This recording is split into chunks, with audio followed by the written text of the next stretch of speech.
ao encontro de Jesus. Porque o seu filho estava à beira da morte lá em Cafarnaum. Estamos pregando dentro do tema do tempo perfeito de Deus. E Jesus viveu dentro do tempo perfeito de Deus. Quem está na dispensação do tempo de Deus, faz aquilo que Deus manda.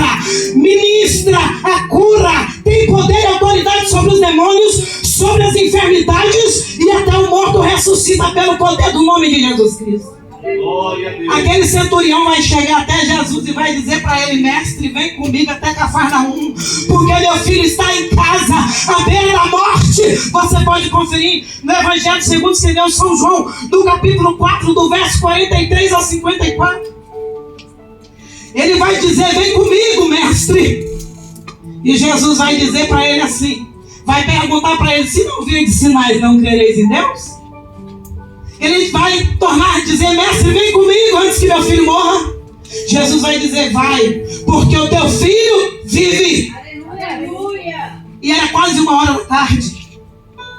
A Bíblia vai dizer que aquele centurião romano creu na palavra que Jesus liberou sobre a vida do filho dele. Quem vive na dispensação do tempo perfeito de Deus tem que crer naquilo que Deus fala sobre o teu respeito. Porque sem fé é impossível agradar a Deus. Deus trabalha em cima da nossa fé. E aquele centurião vai voltar para Cafarnaum, sai de Caná da Galileia, volta para Cafarnaum. E no meio do caminho os seus servos vão encontrar com ele e vão dizer para ele assim: Senhor, o teu filho vive. A febre deixou ele. E o homem vai perguntar: que horas a febre deixou ele? Sabe por quê? Porque ele queria ter certeza, se foi na hora que Jesus profetizou a palavra de cura, que a palavra alcançou aquele menino, o poder da cura. Eles disseram: 1h da tarde, a febre deixou o menino e ele vive. O centurião vai dizer assim: foi a hora que o mestre Jesus liberou a palavra, e ele e a sua família vão crer em Jesus. Eles receberam a salvação. Porque tem muitos que precisam ver milagre, contemplar milagre, para poder aceitá-lo.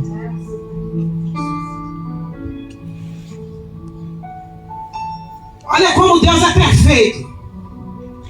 A Bíblia nos fala, em Jonas, no capítulo 3, de uma cidade chamada Nínive, onde os seus moradores estavam vivendo em extrema vida de pecados terríveis, ao ponto de Deus enviar o profeta Jonas para anunciar a destruição de Nínive, que é a capital da Síria.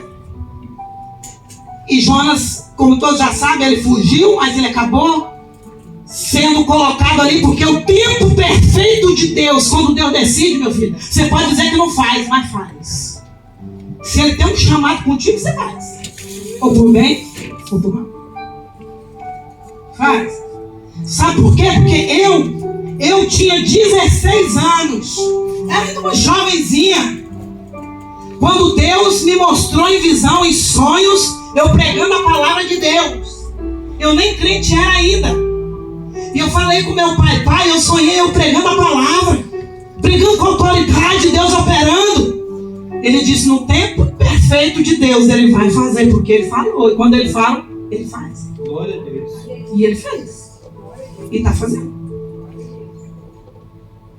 Já está fazendo já uns 16 para 17 anos. Já estamos aqui para 16 anos na Bélgica. E no Brasil já estávamos pregando já uns 2 anos. A glória de Deus. Assim é na vida do meu esposo, assim na minha vida, assim na vida de muitos que estão aqui. Jonas queria fugir do chamado. Eu tentei fugir, meu esposo tentou fugir. Mas Deus, quando Ele escolhe, Ele não abre mão daquele que Ele escolheu. Aleluia. E no tempo perfeito dele, Ele resgata. E glória a Ele que Ele me resgatou e me tirou das trevas para o reino da luz dele. Quantos estão aqui pode dar glória porque Deus te restaurou das trevas para a luz? Aleluia, glorificado é o Senhor. Jonas começa a anunciar, e a Bíblia diz que aquela cidade era uma cidade grande que para ser percorrida levava 3 dias a pé. Ele fez em 1 dia, percorrendo e proclamando a destruição de Nínive, porque ele tinha pressa que a cidade fosse destruída. Mas Deus não. Deus já sabia que aquele povo iria se arrepender. Deus já sabia que aquele povo iria se arrepender, iria descer no jejum com um pano de saco, iria descer e se humilhar, e até os animais jejuaram, porque o rei decretou 3 dias de jejum, não comeram e nem beberam, e até o rei tirou a coroa e as suas vestes reais e se vestiu de pano de saco e se humilhou. E Deus voltou atrás e não destruiu Nínive. Sabe por quê? Porque se dependesse de Jonas, Deus teria destruído, porque Jonas odiava aquele povo. Jonas tinha mágoa, tinha trauma, tinha feridas que foram causadas pelos antepassados daquele povo. Mas o Deus que nós servimos é o Deus que ele tem prazer na morte do justo e não do ímpio. Mas ele tem prazer que todos se arrependam, como foi lido aqui. Por isso muitos têm a sua promessa por tardia, mas ele virá. Ele está às portas. Num piscar e no abrir e fechar de olhos, ao soar das trombetas, ele virá. Ele virá, assim como nós estamos aqui, falando e apregoando, e assim como o sol brilha, o Senhor virá e arrebatará a sua igreja. E muitos serão pegos de surpresa. Aquele povo foi salvo porque eles estavam dentro do tempo perfeito de Deus, do arrependimento. É tempo de arrependimento. É tempo de salvação. É tempo de você clamar pela sua família, pelo seu esposo, pelo seu filho, pelo teu irmão, pela tua parentela que está longe, que está perto. É tempo de velar pela sua alma. É tempo de salvação. Glória a Jesus. Para nós orarmos, eu quero fechar com o paralítico de Betesda, que já há 38 anos jazia em cima da sua cama, Meu Deus. diante do tanque onde o anjo movia as águas de tempo em tempo. E ele estava ali. Eu imagino que todos os dias alguém levava aquele homem e colocava ele ali. Aquele homem já não tinha mais esperança. 38 anos foi o tempo do sofrimento daquele paralítico. Não importa o tempo que você tem clamado, não importa o tempo que esse problema tem te assolado, se você descer na presença de Deus e clamar, e se arrepender dos seus maus caminhos, e pedir para Ele com fé, e tocar nas vestes dele, vai sair virtude para a tua vida. Porque o tempo perfeito de Deus chega para aquele que crê. Ele estava ali esperando. E Jesus vai chegar e vai contemplar aquele homem deitado naquela cama, gente. Imagina aquele homem sujo. Ninguém queria cuidar dele. Você já viu quantas pessoas tem na rua aí abandonadas? Sujo. Não tem onde tomar banho. Não tem onde se alimentar. Não tem ninguém que se importa com ele. Essa semana mesmo eu e minha esposa estavam vindo do trabalho. E a gente contemplou uma cena que muito entristeceu o nosso coração. Que foi um jovem, mais ou menos de uns 30 anos, com uma senhora de 70, quase 70 anos. Corcunda. Eu me lembrei da mulher que estava no templo, que era corcunda, que estava dentro da sinagoga. E Jesus curou ela no sábado. E queriam matar Jesus porque ele curou a mulher, né? Essa mulher estava assim, ó, toda torta, toda corcunda, toda encurvada. E o neto dela, imagino que é neto dela, porque tem idade para ser neto dela, puxando ela como se puxa um cachorro na coleira, puxando a mulher com brutalidade, sem amor, sem misericórdia. Porque esse povo que não tem Deus, que não vive na dispensação do tempo perfeito de Deus, ele só pensa na herança dos seus pais, dos seus avós. Ele só quer que morre para ter herança. E antes de morrer já está de olho na herança, já está brigando pela herança. Mas quem tem amor é diferente.